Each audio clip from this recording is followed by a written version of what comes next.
You keep trying to go back to when things were easier, back to when you laughed more, trusted more, dreamed more. But here's the truth. That version of you is gone, and no amount of nostalgia, regret, or wishing can resurrect them. The Stoics would say, you can't step into the same river twice, because both you and the river have changed. And yet, most of us spend our lives trying to rebuild a version of ourselves that no longer fits the person we become. When life breaks us, when something ends, when we lose someone, when failure burns us, our first instinct is to rewind, to chase the feeling of before. We say things like, I just want to feel like myself again. But that self was built for a past you no longer live in. We cling to old friendships, old dreams, old versions of success, not because they serve us, but because they feel familiar. And familiarity is seductive, even when it's keeping us small. We become haunted by who we used to be, chasing ghosts instead of growth. Marcus Aurelius wrote, the universe is change. Life is opinion. Everything changes constantly. That's the law of nature. But our suffering begins when we resist that law.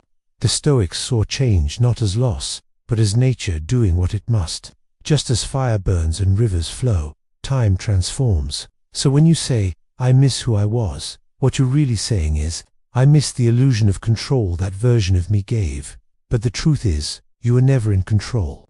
You were just more comfortable in your illusions. That comfort kept you from becoming who you were meant to be next. The old you was necessary. They got you here.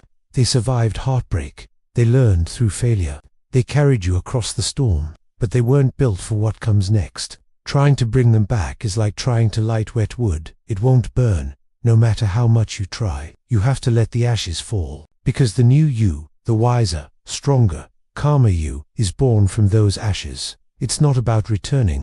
It's about becoming. So, how do you let go of the old you? First, stop telling stories that no longer serve you. Stop saying, I used to be confident, or I used to be happy. Those sentences tie your power to the past. Second, honor your evolution. You can grieve who you were, but don't worship them. Thank them for what they taught you, and then release them. Third, start living by what the Stoics called alignment with nature. That means moving forward, not fighting the flow. When you flow with change, you stop drowning in it. You begin to live with less resistance, less fear, more clarity. The old you is gone, not as punishment, but as preparation. You were meant to outgrow certain versions of yourself, meant to shed your skin, your patterns, your illusions. You are not lost, you're being rewritten. The new chapter is already here, but you can step into it while you're still clinging to yesterday's character.